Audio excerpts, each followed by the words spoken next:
तुमच्या आयुष्याची गाडी स्वामींच्या हाती सोपवा.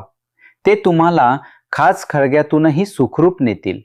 तुम्ही फक्त प्रवासी बना. चालक बनण्याचा हट्ट करू नका. ते तुम्हाला जिथे नेतील ते ठिकाण सर्वात सुंदर असेल. प्रवासाची चिंता सोडा आणि खिडकीतून निसर्ग पहा. तुमचा सारथी साक्षात ब्रह्मांड नायक आहे. मीपणाने केलेले काम मातीत जाते आणि स्वामींच्या नावाने केलेले काम आकाशाला भिडते. तुमच्या यशाचे श्रेय स्वतःकडे घेऊ नका. ते स्वामींची कृपा आहे हे लक्षात ठेवा. जेव्हा तुम्ही श्रेय स्वामींना देता तेव्हा तुमची जबाबदारीही ते स्वतः घेतात. जगातील सर्वात सुरक्षित जागा कोणती? ती म्हणजे स्वामींचे चरण. तिथे कोणतेही संकट पोचू शकत नाही. बाहेरच्या जगात धोका आहे, स्पर्धा आहे आणि दुःख आहे, पण स्वामींच्या चरणी फक्त आणि फक्त सुरक्षितता आहे. आपले घर तिथेच बनवा. मग वादळे कितीही येऊ देत, तुम्हाला त्याची झळ कधीच लागणार नाही. कधी कधी आपण स्वामींकडे तक्रार करतो की काटे टोचले, पण हे विसरतो की स्वामींनी आपल्याला सुंदर फुलेही दिली होती. फक्त दुःखाचा हिशोब ठेवू नका, सुखाची गंती करा. स्वामींनी तुम्हाला काट्यांपेक्षा फुले जास्त दिली आहेत. कृतज्ञता ठेवा, म्हणजे काटे बोठट होतील आणि फुलांचा सुगंध दरवळत राहील. वाईट वेळ आली की खचून जाऊ नका. ती वेळ तुम्हाला हे सांगायला आली आहे की आता फक्त स्वामीच खरे आहेत. सुखात आपण जगाला आपले मानतो, पण दुःखात कळते की स्वामींशिवाय कोणीच आपले नाही. ही जाणीव करून देण्यासाठीच संकट येते. त्याचे स्वागत करा आणि स्वामींच्या जवळ जा. तुमच्या मुलांच्या कपाळावर स्वामींचा अंगारा लावा. तो केवळ राख नाही, तर त्यांचे संरक्षण कवच आहे. जग कितीही आधुनिक झाले तरी श्रद्धा जुनीच कामाला येते. विज्ञानासोबत त्यांना अध्यात्माची जोड द्या.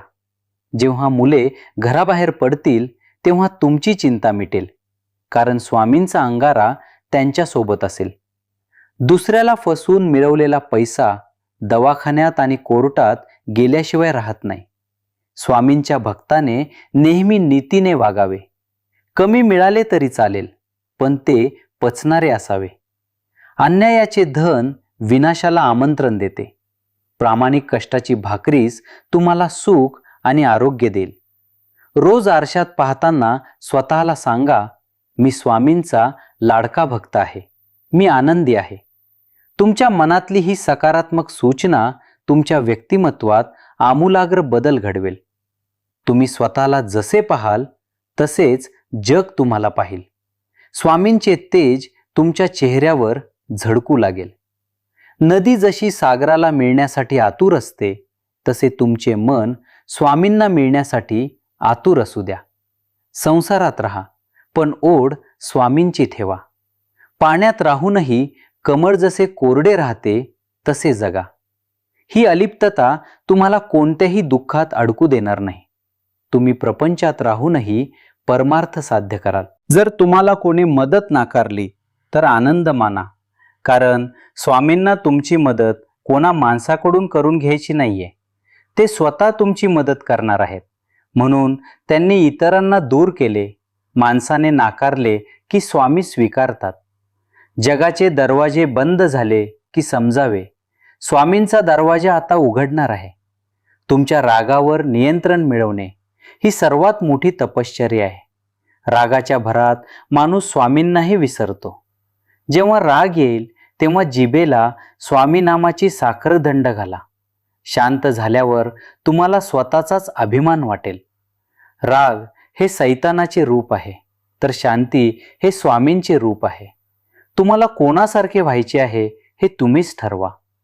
तुमच्याकडे अफाट शक्ती आहे, पण ती सुप्त आहे. श्री स्वामी समर्थ हा मंत्र त्या शक्तीला जागृत करणारा पासवर्ड आहे. स्वतःला दीनदुबळे समजू नका. तुम्ही त्या समर्थांचे लेकरू आहात, ज्यांच्या इशाऱ्यावर ब्रह्मांड चालते. आत्मविश्वास ठेवा आणि कामाला लागा. तुम्ही अशक्य वाटणारे डोंगरही सहज पार कराल. लोकांच्या गर्दीत एकटे वाटत असेल तर डोळे मिटून हृदयावर हात ठेवा. तिथे तुम्हाला एक स्पंदन जाणवेल. तोच स्वामींचा वास आहे.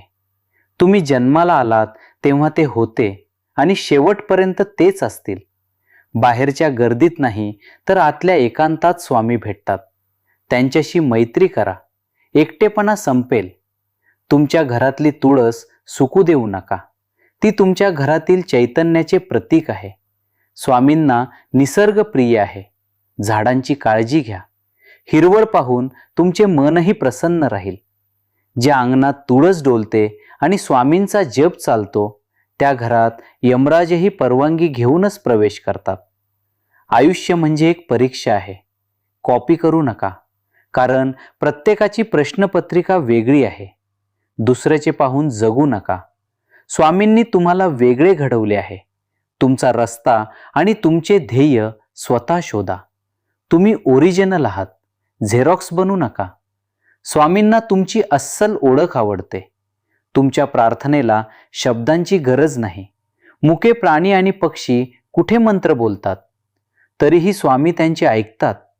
तुमचा भाव शुद्ध असेल तर मौनातली हाकही पोचते. भाषा महत्वाची नाही, भावना महत्वाची आहे. आज फक्त डोळ्यांतून पाणी वाहू द्या. काहीही बोलू नका. स्वामींना सर्व समजेल. जुन्या जखमांवर खपली धरू लागली की ती उकरू नका. भूतकाळ विसरणे म्हणजेच जखम भरणे होय. स्वामींनी तुम्हाला नवीन आयुष्य दिले आहे, ते वाया घालवू नका. जुन्या गोष्टींचा त्रास करून घेणे म्हणजे स्वतःच्या पायावर दगड मारणे. पुढे पहा. क्षितिज खूप सुंदर आहे. स्वामी तुमचा हात धरून तुम्हाला तिथे नेतील. दान दिल्यावर त्याचा गवगवा करू नका. उजव्या हाताने दिलेलं डाव्या हाताला कळू नये. गुप्त दान हेच सर्वश्रेष्ठ दान आहे. स्वामी त्याची नोंद घेतात. दिखाव्यासाठी केलेले दान व्यर्थ जाते. तुमच्या दानाचे साक्षी फक्त स्वामी असावेत, जग नाही. तेव्हाच तुमच्या तिजोरीत बरकत येईल.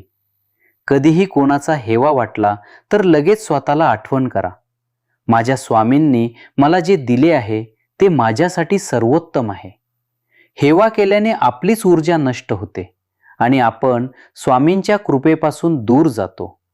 दुसऱ्याच्या महालापेक्षा स्वामींनी दिलेली आपली झोपडी सुंदर आहे, कारण तिथे शांती आहे.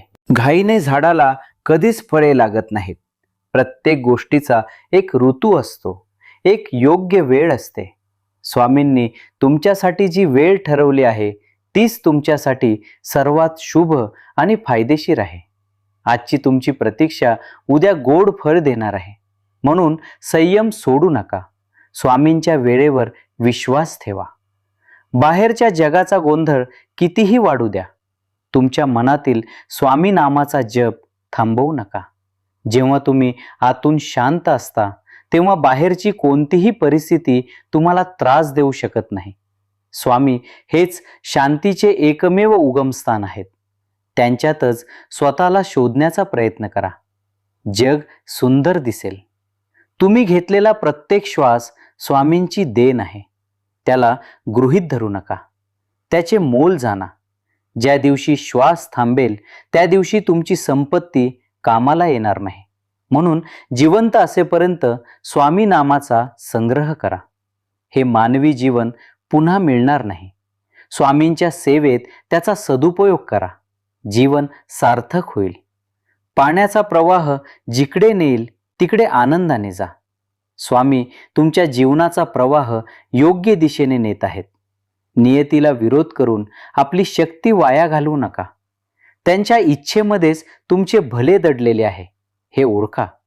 जेव्हा तुम्ही स्वामींना पूर्ण शरणागत होता तेव्हा प्रवासाची भीती वाटत नाही, उलट आनंद मिळतो.